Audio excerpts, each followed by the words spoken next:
اللہ ہے۔ بسم اللہ الرحمن الرحیم۔ حدیث مبارکہ میں آتا ہے کہ فخر دو عالم صلی اللہ علیہ وآلہ وسلم نے ارشاد فرمایا، جب انسان فوت ہو جاتا ہے تو اس کے عمل کا سلسلہ بھی منقطع ہو جاتا ہے۔ رسول اللہ صلی اللہ علیہ وآلہ وسلم نے ارشاد فرمایا، البتہ 3 طرح کے اعمال کا ثواب بدستور جاری رہتا ہے، یعنی صدقہ جاریہ، وہ علم جس سے فائدہ اٹھایا جا رہا ہو، یا نیک اولاد جو اس کے لیے دعا کرتی رہے۔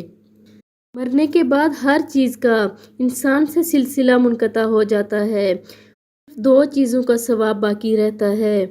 وہ چیز جو صدقہ جاریہ کی ہو، وہ علم جس سے فائدہ اٹھایا جا رہا ہو، یا نیک اولاد جو انسان کے لیے دعا کرتی رہی ہو۔ تو آپ لوگوں نے بھی اس ویڈیو پر ضرور عمل کرنا ہے اور اسے آگے لازمی شیئر کرنا ہے۔ جزاک اللہ خیر۔